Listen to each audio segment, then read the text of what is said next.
Welcome to truth news. ముందుగా bulletin లో headlines చూద్దాం.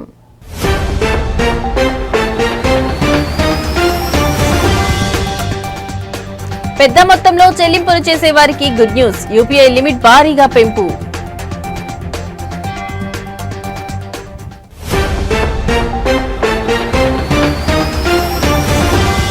వైసీపీ నాయకులు తప్పుడు ప్రచారాలు మానుకోవాలి. కదిరి ఎమ్మెల్యే కందికుంట వెంకటప్రసాద్ హెచ్చరిక.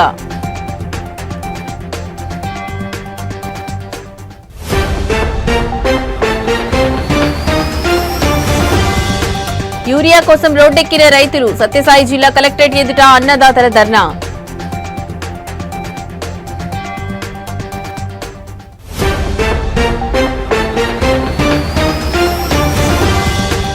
వనపర్తిలో జర్నలిస్టుల నిరసన. ఖమ్మం జర్నలిస్టుపై కేసు ఎత్తివేయాలని డిమాండ్.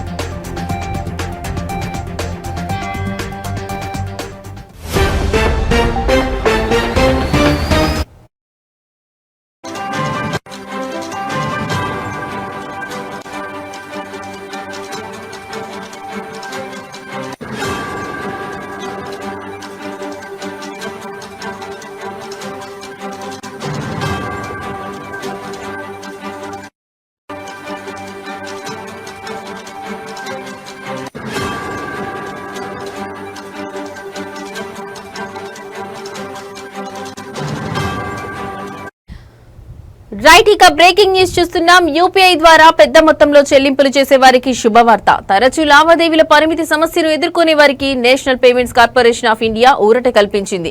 ఎంపిక చేసిన కొన్ని కీలక రంగాల్లో రోజువారీ లావాదేవీల పరిమితిని ఏకంగా 10 లక్షల వరకు పెంచుతూ నిర్ణయం తీసుకుంది.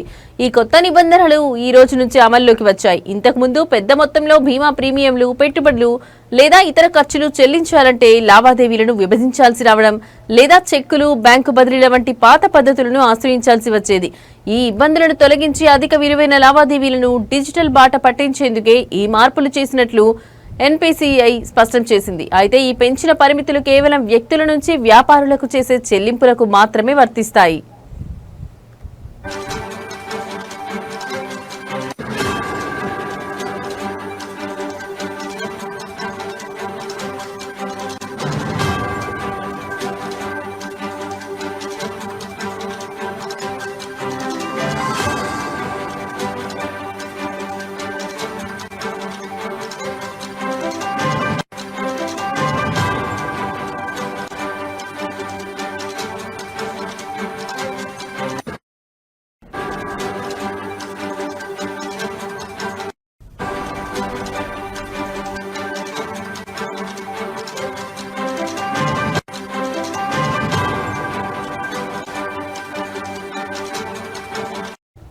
తాజా మార్పుల ప్రకారం క్యాపిటల్ మార్కెట్లు బీమా ప్రీమియంల చెల్లింపుల కోసం ఒక్కో లావాదేవీ పరిమితిని 2 లక్షల నుంచి 5 లక్షలకు పెంచారు. ఈ విభాగాల్లో ఒక రోజులో గరిష్టంగా 10 లక్షల వరకు చెల్లించవచ్చు. అలాగే రుణ వాయిదాలు, ప్రయాణ బుకింగ్లు, ప్రభుత్వ ఈ మార్కెట్ ప్లేస్ లావాదేవీల కోసం కూడా ఒక్కో లావాదేవీ పరిమితిని 5 లక్షలకు పెంచారు. క్రెడిట్ కార్డు బిల్లుల చెల్లింపులకు ఒక్కో లావాదేవీకి 5 లక్షల వరకు అవకాశం కల్పించగా రోజువారీ పరిమితిని 6 లక్షలుగా నిర్ణయించారు. నగల కొనుగోళ్లకు లావాదేవీ పరిమితిని 2 లక్షలకు, రోజువారీ పరిమితిని 6 లక్షలకు పెంచడం ద్వారా వినియోగదారులకు కొంత వెసులుబాటు కల్పించారు.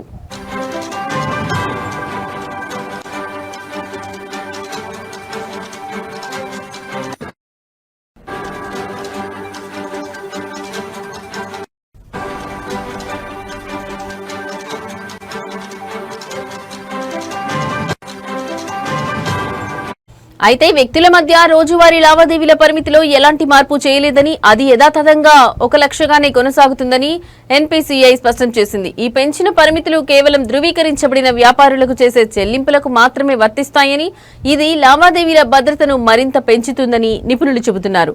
ఈ నిర్ణయాన్ని ఫిన్టెక్ సంస్థలు, పారిశ్రామిక వర్గాలు స్వాగతించాయి. వినియోగదారులు ఎలాంటి అదనపు ప్రక్రియ పూర్తి చేయాల్సిన అవసరం లేకుండానే ఈ కొత్త పరిమితులు ఆటోమేటిక్ గా వర్తిస్తాయని ఎన్పీసీఐ తెలిపింది.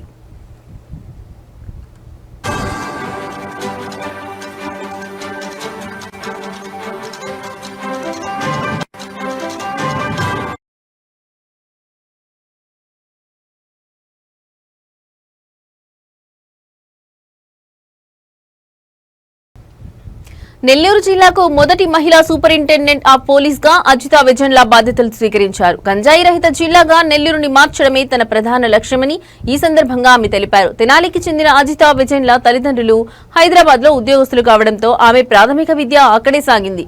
నెల్లూరులో ఇంటర్ చదివిన అనంతరం చెన్నై ఐఐటీలో మెకానికల్ ఇంజనీరింగ్ పూర్తి చేశారు. అనంతరం అమెరికాలో ఎంఎస్ చేసి కొంతకాలం ఉద్యోగం చేశారు. సివిల్ సర్వీసులపై ఆసక్తితో స్వదేశానికి తిరిగి వచ్చి హైదరాబాద్ సెంట్రల్ యూనివర్సిటీలో పీహెచ్డీ చేశారు. 2015లో ఆమె ఇండియన్ పోలీస్ సర్వీస్ కు ఎంపికయ్యారు. ఆమె భర్త ఐపీఎస్ అధికారి రాహుల్ దేవ్ సింగ్ ప్రస్తుతం విజయవాడ రైల్వే ఎస్పీగా పనిచేస్తున్నారు.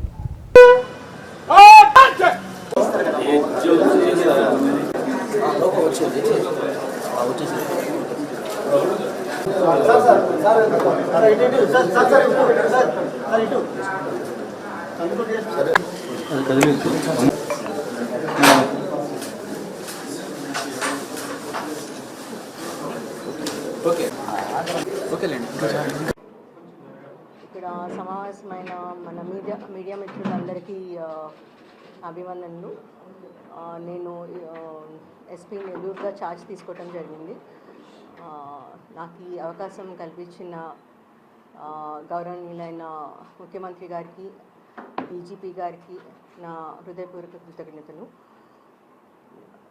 ఈ జిల్లాకి ఎస్పీగా రావటం అండ్ ఇక్కడ పరిస్థితుల్ని బట్టి ఇక్కడ నా లా అండ్ ఆర్డర్ ఎన్ఫోర్స్మెంట్ చేయటం నా టాప్ ప్రయారిటీ. సో దాని ప్రకారంగా అందరి కోఆపరేషన్తో ముందుకెళ్దామనేసి ఆశిస్తున్నాను. ముఖ్యంగా ప్రతి చోట లా అండ్ ఆర్డర్ ఎన్ఫోర్స్మెంట్కి ముఖ్యంగా కావాల్సింది మన రౌడీ ఎలిమెంట్స్ కంట్రోల్ చేయటము అండ్ క్రైమ్ అగెయిన్స్ట్ ఉమెన్ జరగకుండా చూసుకోవటము, sense of safety and security అందరిలోనూ ఉండటం చూసుకోవాలి. సో దానికోసం పోలీస్ డిపార్ట్మెంట్ తరఫున మా మొత్తం టీంతో ఎఫిషియెంట్గా వర్క్ చేసేట్టుగా కంపల్సరీ కృషి చేస్తాను. ఇంపార్టెంట్లీ ఇక్కడ యువత ఎటువంటి డ్రగ్స్ వంటి వాటిలోకి వెళ్లకుండా enforcement both supply and demand side control చేయడానికి మేము అన్ని రకాలుగా కృషి చేస్తాము. మీకు తెలిసింది ఈగల్ అనే ఒక ప్రత్యేక బృందం కూడా రాష్ట్రం తరపున పోలీస్ డిపార్ట్మెంట్తో ఏర్పాటు చేయడం జరిగింది. సో మనం డిస్ట్రిక్ట్లో కూడా చాలా ఇంపార్టెన్స్ ఇచ్చి డ్రగ్ ఎన్ఫోర్స్మెంట్ సరిగా చేస్తాము. సెకండ్ థింగ్, ఇంపార్టెంట్లీ ఈ మధ్య cyber crime and financial frauds ఇవి రెండు చాలా ఎక్కువ అవుతున్నాయి. సో స్పెషల్ టీమ్స్ పెట్టుకొని మా టెక్నికల్ కేపబిలిటీని కూడా పెంచుకొని మా టీం అందరినీ కూడా మంచిగా ట్రైన్ చేసుకొని వాటన్నిటినీ ట్రాక్ చేసేట్టుగా అండ్ మంచిగా ఇన్వెస్టిగేట్ చేసేట్టుగా చూస్తాము. అండ్ డిటరెన్స్ కూడా ఉండేట్టుగా స్టెప్స్ తీసుకుంటాము. మోస్ట్ ఇంపార్టెంట్లీ మా స్టాఫ్ మా పర్సనల్ ఒక wellbeing and mental health is very important. Police పర్సనల్కి కావాల్సినట్టుగా అన్ని రకాలుగా వెల్ఫేర్ కార్యక్రమాలు కూడా చూసుకుంటాము. And last but not the least, the top priority ప్రజలకి అందుబాటులో ఉండటము. సో పీపుల్ సెంట్రిక్ డెసిషన్స్ తీసుకుంటూ ఎప్పుడు ప్రజలకి అందుబాటులో ఉంటాను. నేను ఆఫీస్లో ఎప్పుడైనా కానీ anybody can walk in to my office and phone అందరి దగ్గర ఉంటుంది, డిస్ట్రిక్ట్ ఎస్పీ నంబర్ మీ దగ్గర ఉంటుంది. ఎప్పుడైనా ఏదైనా ఇన్ఫర్మేషన్ చేయాలనుకున్నా కానీ మీడియా మిత్రులు కానీ ప్రజల్లో ఎవరైనా కానీ anybody please do not hesitate, నాకు ఎప్పుడైనా కాల్ చేయొచ్చు, నేను కాల్స్ తీసుకుంటాను. సో అండ్ ఎనానిమిటీ కూడా ఉంటుంది. సో మీరు ప్రజలకి మన సొసైటీలో మనం లా అండ్ ఆర్డర్ ఎన్ఫోర్స్మెంట్కి అన్ని రకాలుగా కృషి చేస్తున్నాను నేను అనిపిస్తున్నాను. Thank you. Overall it's a very good district అండి. వీ హ్యావ్ హ్యాడ్ మా ముందు చాలా మంచి ఆఫీసర్స్. చిత్తూరు జిల్లా స్వయంభూ శ్రీ వరసిద్ధి వినాయక స్వామి వారి దేవస్థానం కాణిపాకంలో జరుగుతున్న వార్షిక బ్రహ్మోత్సవాలలో భాగంగా 19వ రోజు రాత్రి కామధేను వాహన సేవ వైభవంగా జరిగింది. ఈ కార్యక్రమంలో సిద్ధి బుద్ధి సమేత శ్రీ వరసిద్ధి వినాయక స్వామి వారు కామధేను వాహనంపై కొలువై కాణిపాకం పురవీధుల్లో గ్రామోత్సవంలో పాల్గొన్నారు. స్వామివారిని దర్శించుకోవడానికి భక్తులు పెద్ద సంఖ్యలో తరలివచ్చారు. ఈ కార్యక్రమంలో దేవస్థానం కార్యనిర్వహణాధికారి పెంచల కిషోర్, ఆలయ అధికారులు కామధేను వాహన ఉభయదారులు మరియు ఇతర భక్తులు పాల్గొన్నారు.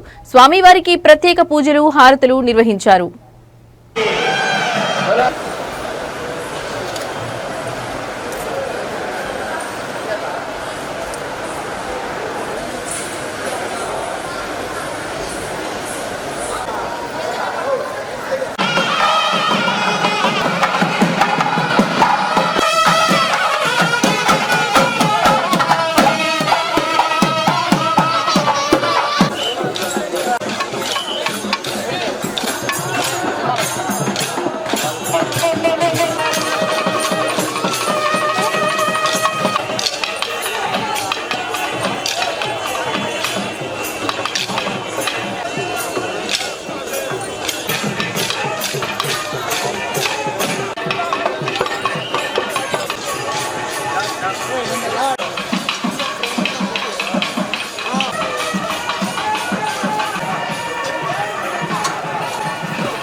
తెలుగుదేశం పార్టీ నాయకుడు ఒకరు వైసీపీ నేతలపై తీవ్ర విమర్శలు చేశారు. వైసీపీ నాయకులు తప్పుడు ప్రచారాలు మానుకుని జాగ్రత్తగా మాట్లాడాలని ఆయన హెచ్చరించారు.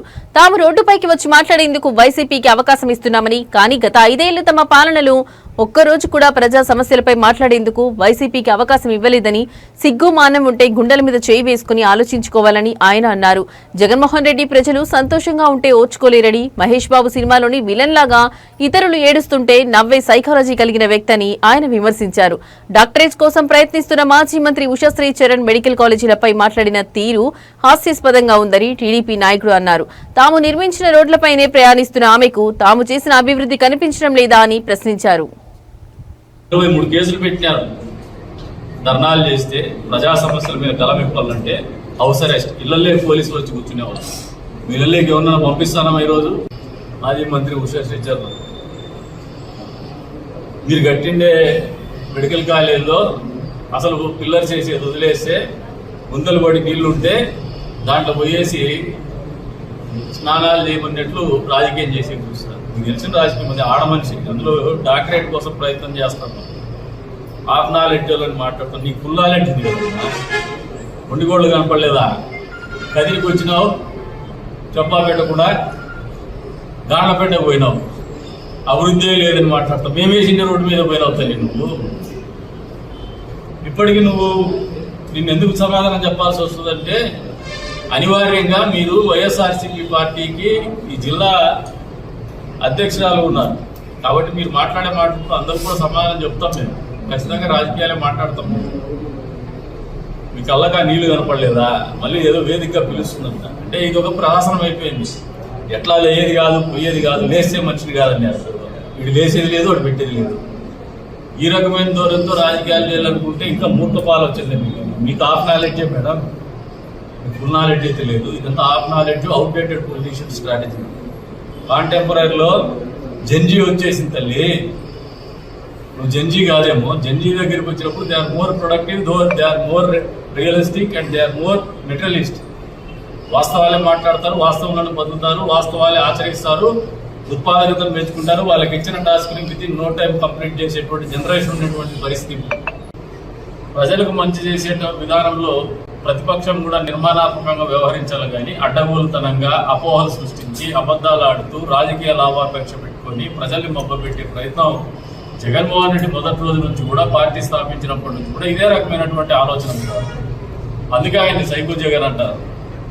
ఆయన మామూలుగా మనస్తత్వమే ఒక రకమైనటువంటి పెక్యులియర్ సైకాలజీ. అదేదో సినిమా వచ్చింది చూడండి, మహేష్ బాబు సినిమా, ఎవరో ఏడుస్తా అంటే నవ్వుతా అంటాడు, ఆ టైప్ సైకాలజీ. సత్యసాయి జిల్లా యూరియా సరఫరాలో ప్రభుత్వం విఫలమైందని ఆరోపిస్తూ శ్రీ సత్యసాయి జిల్లా కేంద్రం పుట్టపర్తిలో రైతులు రోడ్డెక్కారు. కాంగ్రెస్ పార్టీ ఆధ్వర్యంలో రైతన్నలు భారీ ర్యాలీ నిర్వహించి కలెక్టరేట్ ఎదుట నిరసన వ్యక్తం చేశారు. ఇనుములపల్లి గణేష్ సర్కిల్ నుంచి ప్రారంభమైన ఈ ర్యాలీ కలెక్టర్ కార్యాలయం వరకు కొనసాగింది. ఈ సందర్భంగా కాంగ్రెస్ పార్టీ జిల్లా కిసాన్ కాంగ్రెస్ అధ్యక్షుడు సజ్జారెడ్డి మాట్లాడుతూ రైతులకు యూరియా సరఫరా చేయడంలో అధికార ప్రభుత్వం పూర్తిగా విఫలమైందని విమర్శించారు. ఒక రైతుకు కేవలం 2 బస్తాలు మాత్రమే ఇవ్వాలనే నిబంధనను సడలించి సాగు విస్తీర్ణానికి అనుగుణంగా యూరియాను అందించాలని డిమాండ్ చేశారు. యూరియాకు ఉన్న డిమాండ్ను దృష్టిలో ఉంచుకుని కొంతమంది వ్యాపారులు బ్లాక్ మార్కెట్కు యూరియాను తరలిస్తున్నారని, దీనిని తక్షణమే అరికట్టాలని సజ్జారెడ్డి అన్నారు. అంతేకాకుండా ఎంఆర్పీ ధరలకే యూరియాను సరఫరా చేసేలా చర్యలు తీసుకోవాలని కోరారు.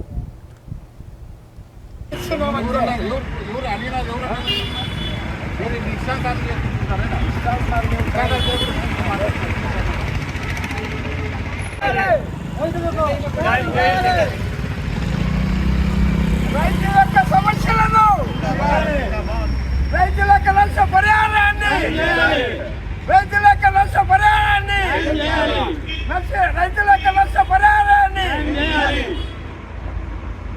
కిసాన్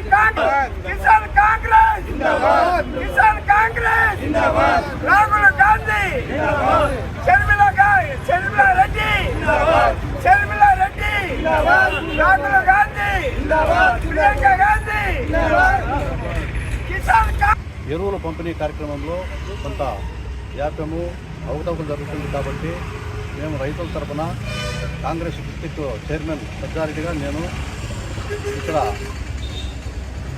రైతులకు వాళ్ళ భూములు ఎవరైతే పంటలో అధికంగా పెట్టింటారో వాళ్ళ యొక్క భూముల పరిమితిని బట్టి ఆధార్ కార్డు ఒకే వ్యక్తికి ఒకే మూట ఇస్తూ ఉన్నారు. అది కాకుండా ఆ భూమి పరిమితిని బట్టి వాళ్ళకి ఎంత కావాలంటే అంత కూడా యూరియాలు పంపిణీ చేసేదానికి మేము కలెక్టర్ దగ్గరికి వచ్చి మేము వనపర్తి జిల్లా TUWJ 143 యూనియన్ అధ్యక్షుడు అల్లెం నారాయణ పిలుపు మేరకు వనపర్తి జిల్లా కేంద్రం రాజీవ్ చౌరస్తాలో జర్నలిస్టులు నల్ల బ్యాడ్జీలు ధరించి నిరసన తెలిపారు. ఈ నిరసనకు యూనియన్ జిల్లా అధ్యక్షుడు బక్షి శ్రీధర్రావు నాయకత్వం వహించారు. యూరియా కొరతపై వార్త రాసినందుకు Khammam T news bureau chief సాంబశివరావుపై పెట్టిన అక్రమ కేసులు వెంటనే ఎత్తివేయాలని వారు డిమాండ్ చేశారు. నిరసన అనంతరం జర్నలిస్టులు జిల్లా కలెక్టర్ ఆదర్శ్ సురభికి వినతి పత్రం అందజేశారు. యూనియన్ జిల్లా అధ్యక్షుడు బక్షి శ్రీధర్రావు మాట్లాడుతూ రైతుల యూరియా కొరత సమస్యపై వార్త రాసినందుకు సాంబశివరావుపై పోలీసులు కుట్రపూరితంగా నాన్ బెయిలబుల్ కేసు నమోదు చేయడాన్ని తమ సంఘం తీవ్రంగా ఖండిస్తుందని చెప్పారు. జర్నలిస్టుల స్వేచ్ఛను అణచివేసే ఈ చర్యను ప్రభుత్వం వెంటనే ఉపసంహరించుకోవాలని ఆయన డిమాండ్ చేశారు.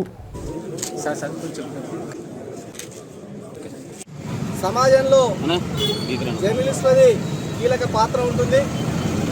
అందులో భాగంగానే జర్నలిస్టులు ఎప్పటికప్పుడు ప్రజా సమస్యలను ప్రభుత్వం దృష్టికి తీసుకుపోయే కార్యక్రమాన్ని నిర్వహిస్తూ ఉంటారు. అది వారి విధి నిబంధనలో విధి నిర్వహణలో ఒక భాగం కాబట్టి, అదేవిధంగా ఈ మధ్య రైతులు ఏదైతే ఎదుర్కొంటున్నారో యూరియా సమస్యను, ఆ సమస్యపై పత్రికల్లో రాస్తున్న విలేకరులను ప్రభుత్వం టార్గెట్ చేస్తుంది. ముఖ్యంగా పోలీసులు ప్రజాస్వామ్యాన్ని అపహాస్యం చేస్తూ జర్నలిస్టులపై కేసులు పెట్టేందుకు ఏమాత్రం కూడా జంకటం లేదు. కాబట్టి ఏదైతే అక్రమ కేసులను జర్నలిస్టులపై నమోదు చేస్తున్నారో వాటిని వెంటనే ఎత్తివేయాలి.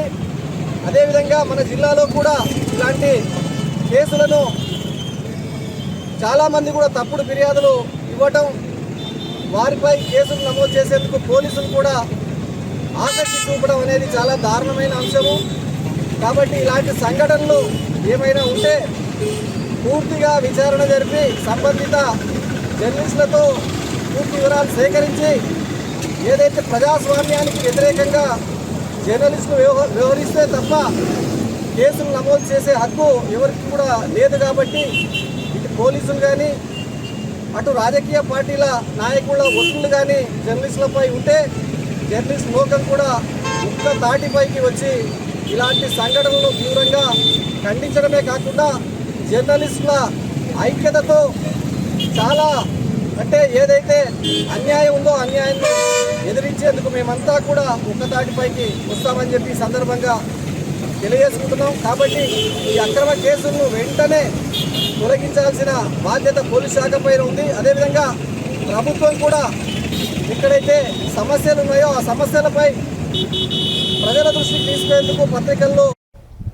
సంగారెడ్డి జిల్లా కంది గ్రామంలోని పల్లె ప్రకృతి వనంలో సిమెంట్ పలకలు పాతి అడ్డంగా పెట్టారని గ్రామ సెక్యూరిటీ గార్డ్ కు ఫిర్యాదు అందింది. ఈ ఫిర్యాదుపై గ్రామ పంచాయతీ కార్యదర్శి వెంటనే స్పందించారు.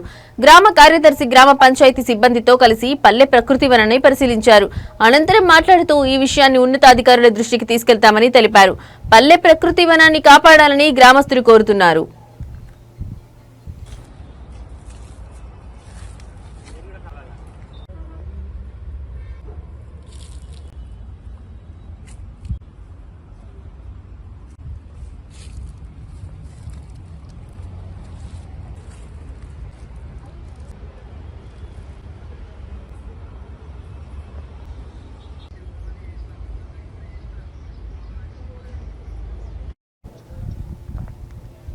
ముందుగా మన దేశ ఆర్థిక వ్యవస్థను మరింత పారదర్శకంగా సమగ్రంగా మార్చేందుకు కేంద్ర ప్రభుత్వం తీసుకువచ్చిన జీఎస్టీ వస్తు సేవల పన్నుపై అవగాహన కల్పించడానికి ఈ సదస్సు జరపడం ఆనందంగా ఉందని బీజేపీ ఎంపీ రఘునందన్ రావు తెలిపారు. ఈ సందర్భంగా ఆయన మాట్లాడుతూ మన దేశంలో ముందు చాలా రకాల పన్నులుండేవి. Excise, VAT, sales tax, service tax ఇవన్నీ వ్యాపారవేత్తలకు గందరగోళం, రెట్టింపు పన్ను భారాన్ని కలిగించేవని, ఇవన్నీ తొలగించి ఒక దేశం ఒక పన్ను ఒక మార్కెట్ అనే లక్ష్యంతో జీఎస్టీ ప్రవేశపెట్టబడిందని అన్నారు. పారదర్శకత పన్నులు ఎక్కడి నుంచి వస్తున్నాయి, ఎక్కడ ఖర్చు అవుతున్నాయన్నది స్పష్టంగా తెలుస్తుందని అన్నారు. మన చిన్న వ్యాపారులు భయపడాల్సిన అవసరం లేదు. జీఎస్టీలో కాంపోజిషన్ స్కీమ్ ద్వారా టర్నోవర్ తక్కువ ఉన్న వారికి సులభమైన విధానాలు, తక్కువ పన్ను రేట్లు అమలు చేస్తున్నారు. ఇది వ్యాపార అభివృద్ధికి తోడ్పడుతుందని అన్నారు. దీపావళి పండుగని రెండోసారి ఇప్పటికే ప్రజలకు అందించినటువంటి ప్రభుత్వం నరేంద్ర మోడీ గారి ప్రభుత్వం. రాజకీయాలకు తాకుండా పేద ప్రజల అభ్యున్నతి లక్ష్యంగా నరేంద్ర మోడీ గారి నాయకత్వంలో భారత ప్రభుత్వం ఎల్లప్పుడూ పేద ప్రజల కోసం, పేద ప్రజల సంక్షేమం కోసం పనిచేస్తుంది. దాంట్లో భాగంగా మొట్టమొదటిసారిగా నరేంద్ర మోడీ గారి నాయకత్వంలో ఈసారి బడ్జెట్ ప్రవేశపెట్టినప్పుడు చాలా మంది అనుకుంటారు కాంగ్రెస్ చాలా గొప్పగా చేస్తుంటే మన్మోహన్ సింగ్ ఉండగా ఇట్లయింది అట్లయింది అని అనుకుంటారు.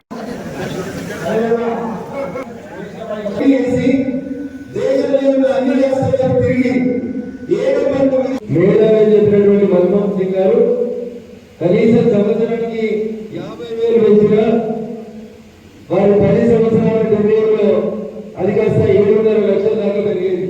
కానీ దురదృష్టం అంతగా ఆంధ్రప్రదేశ్ ప్రభుత్వం మహిళలకు ఆర్టీసీ బస్సులలో ఉచిత ప్రయాణం కల్పించిన తర్వాత సీట్ల కోసం మహిళల మధ్య గొడవలు తరచుగా జరుగుతున్నాయి. తాజాగా ఎన్టీఆర్ జిల్లాలో ఒక ఆర్టీసీ బస్సులో సీటు విషయంలో 2 మహిళలు వాదులాడుకున్న వీడియో సోషల్ మీడియాలో వైరల్ అవుతోంది. ఈ ఘటన పెనుగంచిప్రోలు నుండి విజయవాడ వెళ్లే ఒక ఆర్టీసీ బస్సులో జరిగింది. బస్సులో సీటు విషయంలో మొదట 2 మహిళల మధ్య వాగ్వాదం జరిగింది. వీరి బంధువులు కూడా గొడవలో జోక్యం చేసుకోవడంతో అది మరింత తీవ్రమైంది. 2 మహిళలు ఒకరిపై ఒకరు వాటర్ బాటిల్ విసురుకుంటూ బూతులు తిట్టుకున్నారు.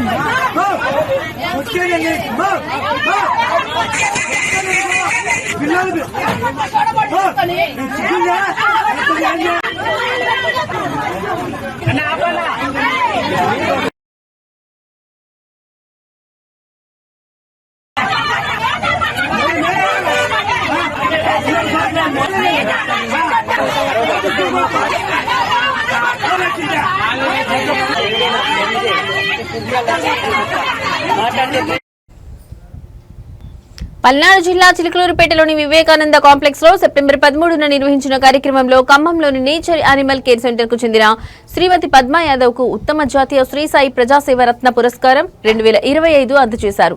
ఈ పురస్కారాన్ని శ్రీ జయసాయి ట్రస్ట్ చైర్మన్ పూసపాటి బాలాజీ గారి చేతుల మీదుగా ఆమెకు ప్రదానం చేశారు.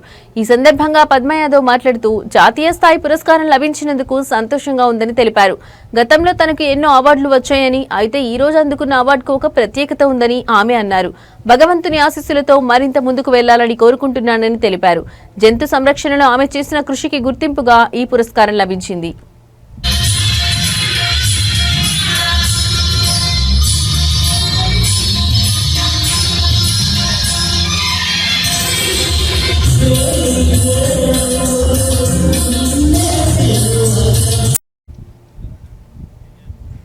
ఇవి ఇప్పటి వరకున్న బులెటిన్ అప్డేట్స్. నమస్తే.